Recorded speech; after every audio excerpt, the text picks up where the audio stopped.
seen teewaay fii ci loo xam ne ñun ñëpp noo ko diggaale noo ko dox alhamdulilah bi ngeen neexee yëkkati wax naa nag ak li ma war a xool wax naa ak suñu préfet mu rab mu ma waaw ba léegi naa tàggu sumay waay damay kilifa tàggu naa le préfet de Dakar moom suñu préfet mu xamal que ne da ngeen yéex a jox waaye day day gën ci wax ci comme ci voie publique bi ngeen defee bu dee loolu di il faut une autorisation ma xamal que ne autorisation xajul autorisation mu ne tey lundi bi ngeen bind andi ko ma def leen gàtt pour dans la semaine. ñu ko déedéet li ñu soxla moo di def point de presse ngeen xam ne lii ci kaw ci piste bi war def ci am wàll te ngoor kenn tudd ko waxtaan nañu nag ak suñu maire samedi et nous a reçu ñu ko ci gërëm ñii ma ko fi teewal tey dans conseil municipal moo tax mu ñëw si guddi bi ma su préfet rappelé xam na que ne ay kilifaam bi ànd nañu si def ci la voie publique man wax na dëgg xamoon nañu ko itam ak tàggu rek moo wax li tax a jóg ñëpp xam na ko Ngor dafa yàgg Ngor fekk yu kenn suufam Ngor lii muy yor moo ko moom en tant que autochtone en tant que créateur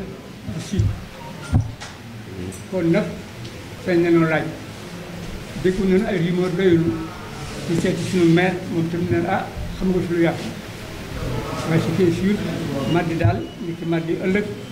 dañuy yaakaar ne daal si lañu mën a xam résultat duñu xaar nag ba résultat génn suñu kàddu dana koy tey te ànd nañu si ak moom tam si kàddu bi tey jii moo tax ñu làqu fii mais li ñu gën a loolu man ko en plein public ci mbedd mi mais comme bañ nañu loolu ñuy làqu fii wasalaam ngeen bal max am jël café. Nous vous remercions tous d'être là. Donc, à l'occasion de ce point de presse organisé par les villageois,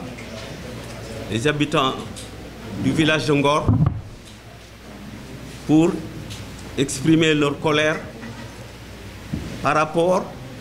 à ce qui se passe sur le foncier, particulièrement au niveau du site de l'ancien aéroport Léopold Sédar Senghor. Alors, d'emblée, nous disons tout de suite, à l'attention de la presse et de tous ceux qui nous écoutent, que depuis le début de ce mois de juin, dans la presse, journaux, radios, télévisions sont quasi quotidiennement dénoncés les scandales fonciers par-ci et par-là, perpétrés par les services de l'administration. Des maires, des journalistes, la population frustrée s'indigne de la poursuite de cette pratique honteuse de partage du patrimoine national entre amis et protégés. Ce qui était considéré comme une caractéristique spécifique de l'ancien régime du président Wade est dénoncé par le président Macky Sall, lui-même alors candidat à la présidentielle de 2012, est devenu, selon la presse, plus pressant et même pire par rapport à la fréquence de son exécution et l'étendue des surfaces et le nombre de sites touchés. Le littoral de Dakar, Ouakam, Ngor,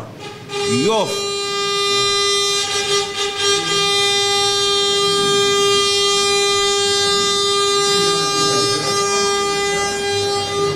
la bande côtière de Filao, la forêt de Mbao et ailleurs, rien n'est épargné. Mais l'étendue du saccage des terres et le résultat de la dérive spéculative dans le domaine foncier ont produit une redistribution de celles-ci, donc les terres, au détriment des anciens propriétaires légitimes. les petits et moyens ménages agricoles et les communautés. Alors, le village traditionnel d'Angor, on vous signale qu'il est devenu commune depuis 1996 par une loi de la même année qu'il a consacré collectivité administrée par un maire à la tête d'un conseil municipal. Alors, sa position géographique privilégiée l'a vite transformée en zone résidentielle, bâtie sur les anciennes terres agricoles des villageois. À partir des lois de 1968 et 1973 qui ont organisé son remembrement, dit des Almadies. C'est ce qu'on appelle le fameux remembrement des Almadies. Alors, malheureusement, l'application de ces lois n'est pas allée dans le sens des intérêts de la population concernée par ces expropriations. Et le village traditionnel n'a été ni restructuré, ni aménagé, alors que les réserves foncières s'épuisent. Alors, la conséquence de cette négligence des précédents régimes est qu'aujourd'hui, le village est devenu un îlot entouré de 17 zones résidentielles et les lotissements situés à l'est de la commune. La densité de la population est devenue la plus forte du Sénégal. Les problèmes d'assainissement sont criards. Les canaux des eaux pluviales deviennent de plus en plus chargés des eaux de rejet des maisons, restaurants et usines environnantes. La baie de Ouassia, zone de reproduction halieutique, est gravement atteinte par cette pollution. Pour ce qui est du démembrement du patrimoine foncier, nous rappelons que notre territoire a connu de 1943 à nos jours un rétrécissement continu d'année en année à la suite des différentes opérations de démembrement et d'expropriation, confinant finalement les populations dans un espace exigu à forte densité d'habitation. Ngor est devenu, au bout du compte, un îlot dans des zones résidentielles aménagées. Alors, quelques éléments historiques pour parler un peu de ce démembrement. Déjà en 1943, c'est le début des réquisitions. Il y a eu la réquisition du domaine aéroportuaire sur une superficie de 864 hectares finalement. Alors, l'objectif était d'utilité publique. Les populations s'étaient opposées à l'époque, mais pour fait de guerre. À l'époque, il y avait nécessité de créer un aérodrome pour le transport des troupes militaires. C'est la raison pour laquelle donc, ce site a été choisi pour le transport des troupes. Alors, en 1968, il y a eu le remembrement des Almadies sur 450 hectares. C'est notre territoire. En 1972, la réquisition pour la construction de la piste Mermoz-Tongour à l'est, donc de l'aéroport Léopold Sédar Senghor, et ainsi que la bande verte autour du Vor. Et en 1973, il y a eu aussi la réquisition de la foire de Dakar, la CICES, sur à peu près 70 hectares. Et il y a l'île d'Angor aussi, où des baux ont attribué sur 15 hectares au détriment des intérêts des populations. Et sans compter, c'est passé sur Tundouria et Warar à l'est sur une superficie de 300 hectares. En 2006, il y a eu la réquisition du champ de tir à côté des Mamelles sur environ 27 hectares. Et toujours en 2006, il y a eu le début du partage des terres du site du domaine aéroportuaire, objet aujourd'hui de notre rencontre. Alors, pendant tout ce temps, qu'est-ce qu'ils ont fait les autorités? Alors, devant la révolte de la population contre le dépassage de son patrimoine et son épuisement, les autorités coutumières ont très tôt saisi l'état du drame qui se produisait, sans résultat. Cependant, les espaces libérés, donc 864 hectares, avec la délocalisation de l'aéroport Léopold Sédar Senghor depuis 2006, sous le régime du président Wade aurait pu être l'occasion pour l'État de rectifier le mal déjà trop grave fait à la population, la dépossession de leurs terres. Cet espace offrirait une possibilité d'acquisition de zones d'extension pour l'habitat, des équipements publics et la réalisation de projets socio-économiques et culturels. Une telle démarche a été adressée plusieurs fois aux autorités. Conséquences socio-économiques et environnementales de la perte du patrimoine foncier communautaire. Du ñu leen bàyyi ñu dem n'importe comment. Donc xale yi quelque part xawoon nañu leen tënk ci wàll woowu ci ba ñu indi fitna ci dëkk bi ñaan leen ñu teey ñu déggal leen tam loolu tam ñu gërëmee ko xale yi moom la jaraaf wax léegi nii. Et ba ñu demee nag ba pression bi metti ci xale yi ñu ñëw waxtaan ak moom mu ne leen kon dinaa ànd ak yéen ñu dem waxtaani ji ak maire dëkk bi ñu bokk waxtaan tawat bi nan lañ koy xoole biñ ko xoolee ak maire moom itam mu ne moom de maire la nga xam ne moom wàllam ci en tant que ses fonctions mu ngi koy doxal kon li nga xam ne yéen population yéen itam seet leen yéen ban bu dëggeen mën a jaar moom mën a yem la mën a yem loolu li wolof di wax alors junje doy na borom xel donc moo di la population na exercer son droit de manifester son mécontentement bu dee ne am na lu ko naqari kon loolu moo waral daje tey bi nii ñu war bëgg ñëpp dégg ñu lu tax ñu yëkki kaddu alors li ñu yëkki kaddu am na lu ko sabab donc li ñëpp di wax seetlu nañ ni ñun la gën a concerné parce que fii la tàmbalee te ba ñu cay wax yàgg na waaye amuñu ci woon ab jàppale te nguur gi itam nga xam ne ñoom la ñu adressé wax ji àdduwu ci uyuwu ci yàgg na parce que mën nañu xayma na toll na ci fukki at ak juróom mbaa lu ko wees ndax processus bi yàgg na waaye ñuy fàttali na rek ñun ñiy wax te dëkk Ngor tudd population de Ngor dañoo nekk ci dëkkub cosaan dëkk boo xam ne yàggul 1996 la nekk commune donc tey am na maire boo xam ne moo li nga xam ne moom la fi fekk muy cosaan muy palu aada yi mu nga xam ne jaraaf moo ko représenté tey ñu ànd di saytu soxlay askan wi donc ñoo koy bokk di ko dox di ci concerté aussi di ci waxtaan ba li ci mujj mooy démb seen toogaay pour waxtaan ci toogaay mbir mi nan lañ ciy waxee te séentu ci lu dul askan wi dégg xam li ñuy wax yàgg nañuy dégg léegi bu dafa bëgg a suuf léegi nag comme jàngoro ji saaw na ci biir Sénégal ba ñëpp a ngi wax kon xam ne nen ndekete dafa yeggagul woon ci ñoom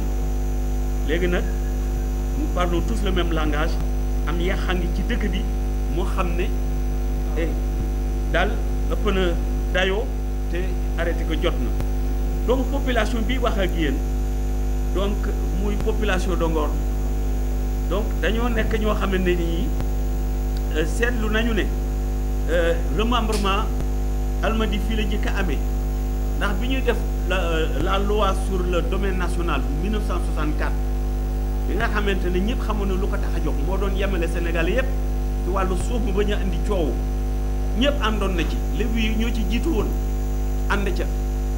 ñu ngi nii toog kon yëpp am réew bu ñu ko bokkee dañuy bokk lépp noonu la ñu amoon def nañu ko jox ko réew mi léegi nag la ca des mooy doxalin wa ndax loi boobu 64 lañu ko wote may ñu sax diggante jamono bi nga xamante ne bi annoncé nañ ko ak jamono bi ñu defee application à peu près 6 mois may ñu sax nit ñi bu ñu bëgg a titré immatriculé sa suuf nga am temps def ko ndax ci fàttali rek nañu fàttali ko na ça doit être vers le mois de juillet 1964 juin 64 bi ñu dem ba fin d'année donc à peine 6 mois am na ci ñoo xam ne ñii ñu ngi ay récépissé de dépôt ñoo xam ne le temps de déposer pour immatriculer balaa ñuy gisaat donc forfuloo daal di jeex na loolu mu ngi fi alors loolu mooy li ñu daal mais ñu ànd ak sunu ngor ak muñ xam ne am réew bu ñu ko bokkee dañuy bokk lépp ñu muñ loolu waaye xàcc bi si ñun la jëkk a dal 64 donc 68 déjà une loi génn remembrement des Almadies sous le président Senghor ba léegi xamuñu woon lu ko yëkki ndax toujours ñi nga am yaakaar ne état bi benn la te yemale ni ñëpp ñu nangu loolu 68 73 lotissement bi jeex l'état approuvé le lotissement ñu commencé attribuer war ngeen a fàttaliku ne jamono boobu ay lot de 1500 mètres carrés lañ doon joxe à des personnalités te joxe nañu ba joxe à des personnalités étrangères ci jamono boobu mooy les premiers lots yu ñu attribué alors loolu doo ci gis benn doomu dëkk bi bu am ci attribution yooyu alors ñu di ko muñ ba remembrement bi nekk loo xamante ne bi weesu nañu ko parce que zone Almadies bi mooy zone bi ñu féete saw ni foofu loolu la ñuy wax remembrement des Almadies mu concerne à peu près 17 zones alors bi ñu génnee ci loolu teewul dafa continuer ndax balaa ñuy wax la bande verte bi nga xam ne à l'est la nekk de l'aéroport la partie ouest bi nekkoon non aedificandi moom la ñu jëkk attaqué déclassé ko mooy bi zone u Almadies bi jeexee léegi ñu dugg zone non aedificandi c'est la partie ouest de l'aéroport mu ngi situé sur le territoire communal de Ngor foofu la ñu jëkk commencé bi ñu jógee ci remembrement attaqué zone yooyu kon noonu la ñu ko continuer vers l'est di dem donc vers Virage ça a continué évoluer dans l'histoire continuer dugg vers les années 80 mu dugg vers la zone de Toundouria Waraar jëm Yoff donc voilà comment s'est passé le démembrement de notre patrimoine communautaire dans le temps entre 1943 et jooni tey li ci des nag mooy bi nga xamante ne bii li ma leen ko expliqué noonu la ñu démembré suñu patrimoine léegi ndax jamono boobu dañu toogoon rek di xool wala jéemoon nañu dara alors effectivement kilifa yaa ngi nii toog mosu ñoo noppi di attirer attention état bi sur le fait non seulement ñu ngi jël loo xam ne li alalu maam la woon ñu jotul woon immatriculé ñu di ko jox à des personnes des spéculateurs particulièrement des amis ak ñëpp ku leen neex bàyyi donc les vrais ayants droit alors loolu indi na plusieurs fois des réactions des populations mais chaque fois lébu dafa daawul nangu doomam di jog dem ci mbedd di yàq bu dee ne lu aw naqar la dañu koy bokk moom moo ciy jiitu moom way jur bu doom di dem day ànd ak moom xanaa waaye du ko bàyyi gannaaw jiital ko muy dem loolu taxoon na mag ñi ñoo nekkoon toujours au front ñoo daan jiite ce combat alors donc adressé wu nañu à toutes les autorités de ce pays ku mu mënte di doon nag sous-préfet préfet gouverneur ministre intérieur des maires de l'époque maire de ville des ministres de l'intérieur et premier ministre mais mosuñoo mën a yegg benn yoon ci li nga xam ne mooy ndey jimbali ji ma le président de la république et pourtant ku ci ne fu ne bind nañu fa fu ne toog nañu fa audience amul kenn ku ne déggul suñuy doléance loola maa ngi waxoon 15 ans waaye boo gënee sore dans l'histoire dana ko ëpp loolu mu ngi dem déjà alors dans les 20-30 ans bientôt donc durant processus boobu yëpp kilifa yaa ngi toog tënk njaboot gi boo leen di seet ak li ñu dal ni mu méttee te booy seet sur le plan des cas vraiment amul vraiment une situation bu ñu wax ne Ngor ak état bi yegg nañu foo xam ne bakkan fàtte foo la dara tuur na fi te mënoon naa am loolu nga xam ne kon lébu amandi na en plus ci njabootam te lébu aussi gëm na yàlla muñ na li ñu daal metti na kon nag waaye bu nu kenn teree jooy suñu jooy et comme Sénégal nag li métti woon mu ngi dal yëpp tey kon nag yaakaar naa ne nous sommes à l'aise pour parler di wax ne ñii nga xam ne mbir mi yeggagul ci ñoom lanu dal lii la te ci ñoom liy raam ci ñeg bi la jëm ci ñoom la jëm alors conséquences socio-économiques yi nga xam ne moom la ñu def ngaañ li mu nu def ci li nga xam ne mooy perte nañ suñu patrimoine communautaire suñu patrimoine foncier communautaire ngaañ bi moo di ñi nga xam ne jël nañ seen alal te moom lañu yaakaaroon parce que nit bu amulam xëy liggéey sax boo amee sa pàkk bu tawee boo fa jëmbatee mën a am bu dul bési boo doon dunde nga xam ne moom lañu daan dunde à l'époque waaye xanaa jigéen ñi nga xam ne amoon nañu pàkk yu ñu daan def donc seen jardin potager xanaa ñu mën a am bokk lu ñu motale dépense loolu day fekk nga mën a am bokk pàkk boo xam ne libre na ci yow loolu yëpp état bi jël na ko kon l'état nous a installés dans la précarité donc indi fi jafe-jafe ci sunu moddinu dundin et boole ci encore li nga xamante ne bii xam ngeen ko yëg ngeen ko dégg ngeen ko mooy géej gi ni ñu ko def et piège yi ci am ba dégg ngeen presse bi aussi ci jamono yi weesu liñ ci wax yëpp ci affaire licence yi ak ni ñu yàq géej gi nga xam ne fii jamono jën yi dañ daan daw ba teer ci tefes bi jarul woon ngay dem ba sore pour am loo lekk boobu xéwalee bi yàlla defal ñu ko kenn yàqu ko lu dul doomu aadama affaire doomu aadama yi excusez-moi donc te dara defu ko lu dul l'irresponsabilité de l'État dans la gestion donc du patrimoine halieutique Sénégal donc dafa bokkoon ci li nga xamante ne lii mooy géej yu ñu wax ne les mers les plus poissonneuses du monde loolu ñëpp d'accord nañ ci loolu alors lu mu ñu jural mooy tey ñu ngi gis suñu njaboot duñu ko nëbb de am na duñu ko nëbb c'est la vérité loo xam ne naqadi nañu mais xam nañu li ko indi bu ñu demee ba suñu njaboot ñu dafay gis loo xam ne xamuñu ko woon fekkuñu ko fi woon du fi baax mooy jigéen yooyu mooy góor buy dem di jël yu bon yooyu drogue bi ak daal li nga xamante ne bii yëpp ñaawteef la yoo xam ne dafa dal tey si suñu njaboot donc ñu ngi koy ñaawlu te xam nañu li ko indi mooy précarité ak situation de promiscuité mooy xataay bi nga xamante ne bi mooy xataay bi ñu dëkke actuellement nii nga xam ne ku dugg ci dëkk bi xam na xat na ba nga xam ne ñuy wax ne jàngare mbas mi fi nekk tey boo fi bëggee appliquer ay mesures barrières des gestes barrières nga bëgg leen appliquer ci dëkk bi tey boo leen gisee dëkk bi nu mel nga xam ne lu jafe la pour gérer épidémie fii donc loolu lu ko waral mooy dëkkuwaay bu xat ba nga xamante ne bi alors li ñu soxla ci état bi mooy lan mooy mu jox ñu suñu gëdd mooy mu nangu ne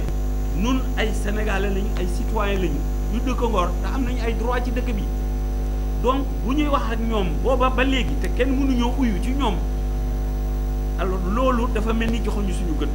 donc bëgg nañu ñu considérer ne waa Ngor ay citoyens sénégalais lañu c'est une première revendication donc une meilleure considération la ca des mooy bu dee la li ñuy jox ab sénégalais ku def sénégalais ay sénégalais dëkk Ngor bu amee lu ñu séddale ñoom itam nañu jot seen cër loolu aussi c'est un droit que nous réclamons pourquoi ñëpp mën a jot ku dëkk Ngor mënu la jot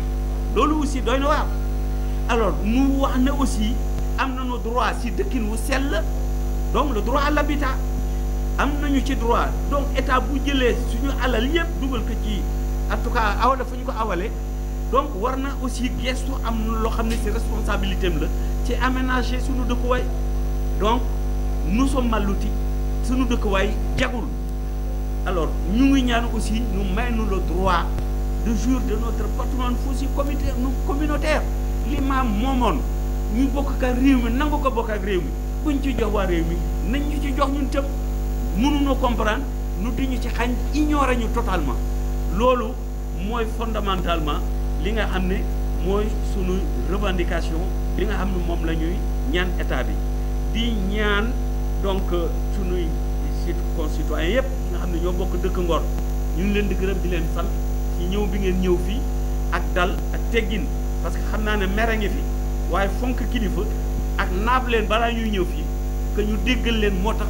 yëf yi na tekk ni waaye am na ñoo xam ne bu ñu sañoon tey ca piste ba tey fa la ñuy añe tey ba ñëpp xam ne mer nañu loolu nu ngi kon remercier xale yëpp ci dal gi ñu dal ak waa population bi di remercier aussi ñëpp ñi nga xam ne gëm nañu ne li ñuy wax jaadu na ñu ngi ñuy jàppale ci loolu bépp Sénégalais bu gëm ne lii nu indi fi tey di ko wax jàppale nañ ñu ci ñoo nekk ci dëgg ñoo itam ñu ngi leen di gërëm di leen sant di ñaan aussi waa presse bi nga xam ne ñëw nañu jàppale ñu pour jotale suñu message ñu xam ne kat danoo am lu nu naqari ñu bëgg ko jotale addina bi yëpp dégg ko kon li nu naqari moom lañ doon jotale tey macha allah te luñ si jublu yëpp mooy jàmmi réew mi ak sunu jàmm macha allah. alors domaine aéroport bi donc boo gisee dañu tënk wax ji globalement mais au fond li fi des li nga xam ne mooy lu indi wax ji tey mooy dafa am lotissement yu bees yu feeñ li nga xamante ne bii yegsi na suñu nopp presse baa ngi ciy wax nu ngi nuy tudd 60 hectares yoo xam ne 62 hectares ya nga xamante ne bii fi mu ne nii jooni tey mooy wax ji alors loolu dafa boo gisee tudduñu ko woon commencé ci loolu dañu wax globalement sunu naqar ci mbir mi mais au fond li nga xam ne tey mooy wax ji mooy 62 hectares yi ñu wax nii te tey nga xam ne mooy wax ji fi mu ne nii 62 hectares yooyu dafa jur ñaari problème benn mu ngi nii mooy ñu ngi ci dégg ne décret bi nga xam ne moo ko abal approuvé lotissement bi génn na gis nañ ci këyit approuvé na ko arrêté la du ministère de l'urbanisme ok léegi kenn woowuñu wax ñu ak ñun ci mbir mii te lii mu ngi ci sunu territoire communal te lii amul lenn lu gën a jaadu mu ngi ci territoire pour noonu de mu ngi ci territoire communal Ngor mu ngi ci territoire communal Ngor léegi boo koy seet plan bi di nga koy téye moo jógee la banque BOA bi nga xam ne moo nekk ci wetu xunt bi foofu ci bisisu Ngor bi foofu la tàmbale jëm fi ñuy wax donc nu mu tuddati aéroport je pense que mooy fi avion présidentiel bi di taxaw donc mooy bande boobu sud nord ma jëm noonu alors loolu mu ngi nii na jonn gis nañu arrêté bi alors plan baa ngi ni lotissement waa Ngor ngi toog boobu ba léegi di xaar kenn kuy ñu àgg ci wax ci ak ñun kon loolu aussi lu ñu naqadira loo xam ne xale yi dañ doon dañu fay dem def ci mais dañ leen tey leen ñu wax ak addina d'abord ba xam ndax état bi bu déggee lii dana xam ne Ngor taxaw na jon lii du ko bàyyi mu jàll de taxaw na jon kon nag dinañu ci muyu parce que lii moo fi def kon lii moom la ñu bëgg ñu dégg loolu d'abord lii du jàll du dem mooy le premier problème mais beneen problème bi état andil nañu beneen problème waxuma ñun suñu ñun ak état waaye entre ñun les 3 communes de Ngor Yoff et Ouakam dafa am problème boo xam ne naqadi nañu tey parce que lii dana jur coow lu tax dana jur coow li ñuy wax arrêté bi daf ko tudde mu ngi ko féetale la commune de Ouakam alors que mu ngi si sur les terres ancestrales Ngor de Ngor parce que tout simplement dañu def un découpage maladroit sur les frontières des 3 communes boo xam ne boobu ba léegi ñu ngi ciy xeex te kenn dégguñu Ouakam ñoo gën a xam ne seen frontière mu jàll na élevage mooy tali boobu jaar wàcc jëm élevage côté Mamel traditionnellement boo seetee toutes les cartes qui retracent l'histoire géographique du Sénégal frontière yu ñetti dëkk yu foofu la jaar mu nga jóge Tunduria wàcc tundu Ouakam mosquée de la divinité boo ko seetee mooy axe bi traditionnellement c'est ça alors lan lañ ñu def wàccee ko ba banque BOA boobu ñuy wax noonu loolu ça veut dire quoi dafa mel ni génn nañu Ngor ci assiette aéroport bi loolu la ñu xool leen ko plan bi kon léegi donc voilà le problème nous nous adressons à l'État pour régler un problème d'octroi de parcelles dans la zone aéroportuaire mais on se rend compte que y a un autre problème qui va surgir mooy suñu problème ak la commune de Ouakam ak la commune de Yoff la commune de Yoff la frontière aussi est mal tracée fa ñu ko teg indiqué kër Serigne Maodo après le pont de virage frontière bi romb na foofu mu ngi ci kaw tundur ya mu ngi ci kaw tundur yi batterie donc loolu aussi la muy jur comme conséquence mooy boo ko jëlee axe nord sud dafay jël partie boobu lii mu féetale ko Yoff mel ni ñoo ko moom lii mu féetale ko xam alors que c'est sur le territoire foncier donc communautaire de Ouakam donc loolu lii nous avons des preuves qui ont attesté que bi ñuy def la réquisition de 1943 Papi Jaraaf Saliou Samb mii tey maamam Diogal Samb en 1943 ak Mame Alassane Samb ñoo négocié woon avec les tubaab colonial à l'époque ba ñu ñaan ñu nañu may leen c'est pour ériger un aérodrome pour le transport des troupes. Donc les documents sont là. Donc qui dit réquisition reconnaissait le droit de propriété comment dirais-je, de l'occupant. Alors ça n'a rien à voir avec la loi de 1964 sur le domaine national qui annulait toute prétention, en tout cas de propriété sur comment dire, un espace foncier. Donc voilà. Alors nous disons qu'aujourd'hui, alors nous sommes en face d'un problème parce que dans mon exposé liminaire, on a exposé globalement la situation donc de la frustration, de ce qui frustre la population ngoroise. Mais présentement, il y a un lotissement en cours sur 62 hectares. Et on nous a annoncé que le décret est sorti. L'arrêté, excusez-moi, l'arrêté du ministère de l'urbanisme, donc qui approuve le lotissement sur 62 hectares. C'est le plan que je vous montre ici, qui part du côté sud, du côté de Ouakam, donc vers Yoff, donc sur l'axe, je ne sais plus comment s'appelle encore cette piste, c'est la piste 22 ou je ne sais pas quoi, mais en tout cas c'est l'axe sud-nord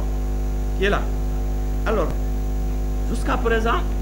nous ne sommes pas encore invités à la table de négociation pour voir qu'est-ce qui peut revenir à Ngor, à Ouakam ou à je ne sais qui, mais disons comment régenter les attributions par rapport à ce plan qui est approuvé. Alors, donc ça nous inquiète. Et s'il ne tenait qu'à nous, ou plutôt s'il ne tenait qu'aux jeunes, ils seraient présentement sur le site en train de faire un sitting. Mais parce qu'ils sont écoutés avec respect, donc comment dirais-je, la volonté des autorités coutumières de nous laisser nous adresser d'abord aux autorités administratives pour voir d'abord s'ils auront une bonne écoute de notre revendication avant d'engager quelque autre possibilité de réaction qui peut aller jusqu'à une marche ou un sitting ou je ne sais quoi. Donc voilà ce que nous voudrions éclaircir par rapport à cette situation. Alors pour la frontière des communes, alors il se trouve qu'il y a quelques années, à l'époque sous le ministère de M. Djiboka, ministre de l'Intérieur, nous avons appris qu'il y a eu un découpage administratif entre les zones, les territoires électoraux, entre les communes de Ngor, Yoff et Ouakam. Alors, à l'époque, sous comment dirais-je, la présidence du président Abdou Diouf, je pense. Alors, à l'époque, quand nous avons appris donc la délimitation des frontières, donc les populations avaient réagi à l'époque et avaient dénoncé ce découpage. Parce que traditionnellement, les frontières de Ouakam se limitaient du côté de la route de ce qu'on appelle aujourd'hui la cité Mamel, de la Secna.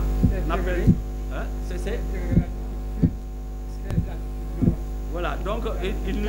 dit par cœur les frontières traditionnelles qui étaient énoncées, c'était les latitudes 16 degrés nord, latitude nord, etc. Donc ça c'est à vérifier. Donc nous c'est ça que nous avions donc dans notre conscience de citoyens comme frontière entre les communes. Du côté de Yoff, la commune se situait sur la zone de Tunouria, à l'est du virage, le restaurant de virage. Alors aujourd'hui, qu'en est-il? Qu'en est-il? Donc les frontières ont été repoussées jusqu'au pont de virage, qu'on appelle le pont de Yer. Donc du côté est, et du côté sud, la frontière avec la commune de Ouakam, donc la frontière a été déportée vers l'ouest jusqu'à la banque BOA, alors qu'elle est au moins à 500 mètres plus à l'est. Donc, ce qui fait qu'il y a une bonne partie aujourd'hui de l'assiette aéroportière qui se trouve dans la commune de Ouakam, alors que ce sont des terres ancestrales des populations de Ngor. Aucun Ouakam peut prétendre avoir un droit coutumier sur cette partie de ces terres-là. Ce sont des terres des populations de Ngor. Ça, les Ouakamois le savent, et eux le savent. Entre nous, nous savons où sont les frontières. Mais administrativement, la situation que ça crée aujourd'hui, c'est que le libellé de l'arrêté du ministre de l'Intérieur, de l'urbanisme, donc, semble se référer à ces découvertes administratives pour affecter ces terres à la commune de Ouakam. Alors, qu'est-ce que ça veut dire? Ça veut dire que même si un Ngorois était attributaire ici, sur ce lot, si jamais c'était fait, il se trouverait sur le territoire communal de Ouakam. Alors ça, je dis, c'est le deuxième aspect de donc, la revendication que nous formulons. Non seulement l'octroi de parcelles pour des zones de recasement, des zones d'équipement et des zones économiques pour les populations, nous avons droit à l'existence, nous avons droit à la vie. Une population qui vit a besoin d'espace, a besoin d'habitat, a besoin de zones d'équipement, a besoin de zones économiques. Mais si on partage nos terres comme ça, on l'attribue à des spéculateurs, à des amis et je ne sais qui, alors au détriment de l'intérêt des populations, qu'en est-il de notre avenir? Et qu'en est-il surtout de l'avenir de ces jeunes qui sont là? Parce que nous au moins nous avons un lit, nous avons une chambre où dormir. Mais ces jeunes-là sont très inquiets. Voilà ce qu'il faut comprendre.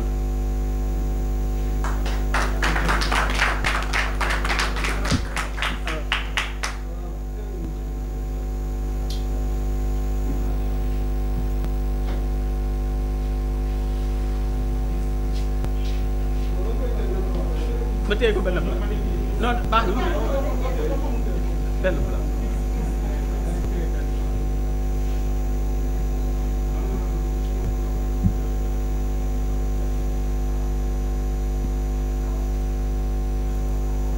c'est bon. Donc, nous remercions, en tout cas, de votre attention et nous sommes très satisfaits de votre présence. Et au nom de Giraffe Salou Sam et de toutes les populations et du maire, donc nous vous remercions.